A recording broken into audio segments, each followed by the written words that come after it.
Ça me fait mal, les gars, ça me fait mal de le dire, mais en la finale, le Classico, les gars, le Real Madrid est clairement le plus grand favori de cette finale de Ligue des Champions de Copa del Rey. Le Real Madrid est le club qui a plus de chances de gagner la finale. Et ça me fait mal, les gars, ça me fait mal de l'avouer et d'enfin dire les choses comme elles doivent être dites. Donc on va utiliser les termes, on va faire ça en vidéo et je vous explique tout ça tout de suite.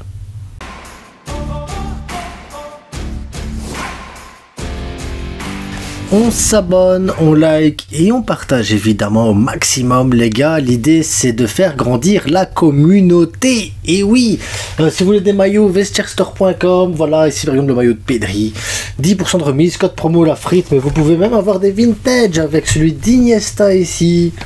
Voilà, il est magnifique, il est beau, c'est Iniesta, les gars. Vous avez du Gavi, vous avez du Pedri, vous avez du Lamine Yamal, vous avez ce que vous voulez. Je montrerai tous les autres maillots beaucoup plus tard, mais pas maintenant. Dans une prochaine vidéo, je vous montrerai tous les maillots, les trainings et tout ça. Tiens, je ferai bien une vidéo de tout ça, tiens, à un moment donné. Enfin bref, on est là pour parler de la finale de la Copa del Rey et je vais me pencher sur le Real Madrid avant de faire une vidéo spéciale sur le Barça. Donc cette vidéo aussi sort, il sera plus ou moins 4 h du matin quand elle va sortir parce que ça fait longtemps que je me tâte de sortir une vidéo à 4 h du matin. Ouais, ça fait longtemps. Et là, je vais me pencher sur le Real Madrid parce que le Real Madrid, les gars, est l'équipe pour moi qui est totalement favorite pour cette finale de la Copa del Rey.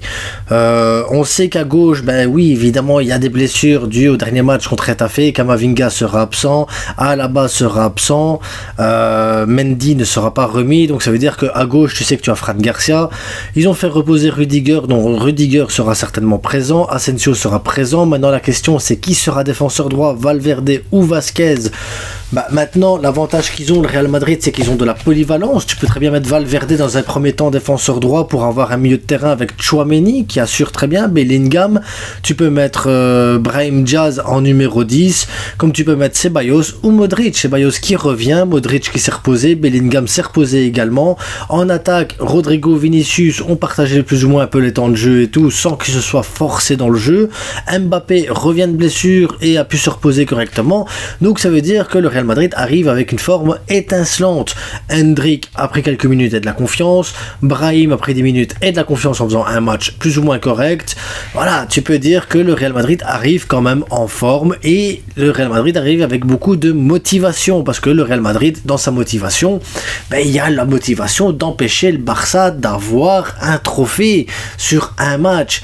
Un match qui aura de l'orgueil, un match où ils vont se mettre à fond dedans, un match où ils vont faire le maximum pour réussir aujourd'hui à déjouer les plans du Barça, un match qui va prouver que le Real Madrid n'est pas si mort que ça.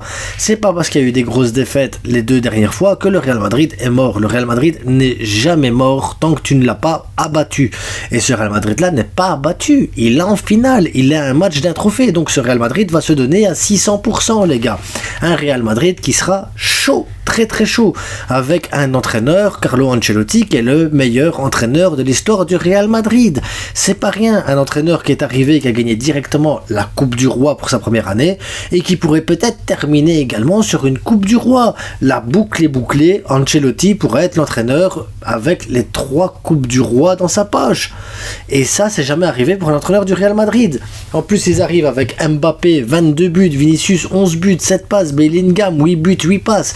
Donc c'est des joueurs qui ont des statistiques, des joueurs qui savent jouer, des joueurs qui ont l'habitude, des joueurs qui ont de la rapidité, qui sont solides, des joueurs qui ont leur placement, des joueurs d'expérience également. Donc voilà, c'est des joueurs qui ont connu des finales de Ligue des Champions, des finales de Coupe du Roi, des Ligas. C'est des joueurs qui connaissent aussi le haut niveau et tout. Donc on est sur une équipe expérimentée, tout comme cet entraîneur.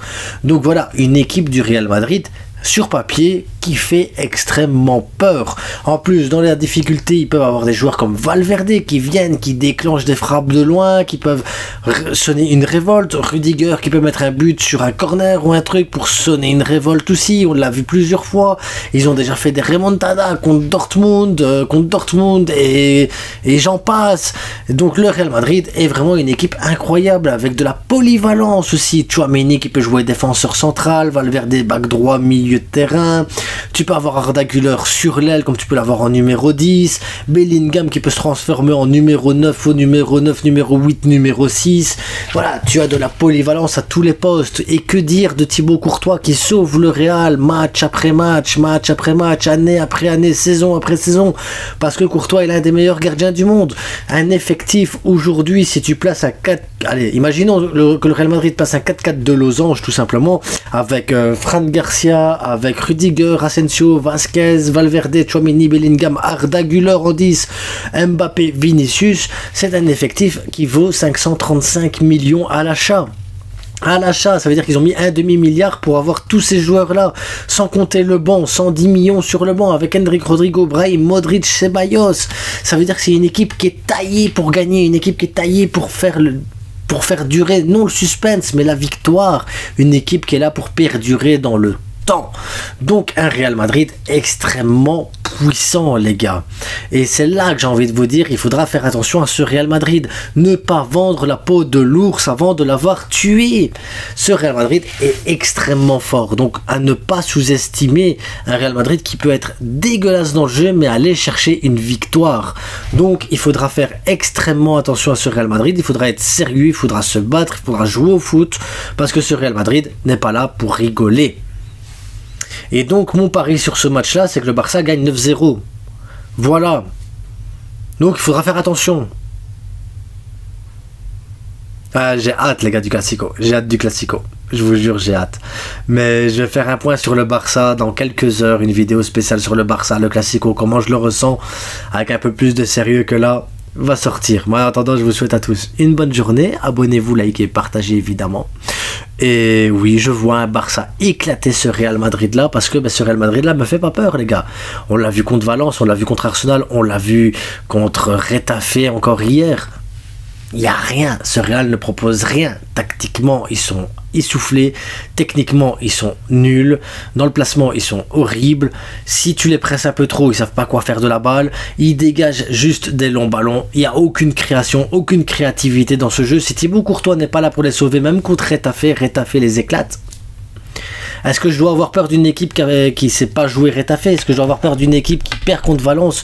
Une équipe qui ne sait pas mettre de pression face à Arsenal et qui n'a aucun orgueil? Absolument pas. Mais bon, on va en parler dans la vidéo spéciale Barça pour le Classico, les gars. En attendant, je vous souhaite à tous une bonne nuit ou une bonne journée ou un bon réveil à tous. Et à tantôt pour la vidéo spéciale sur le Barça. Ciao.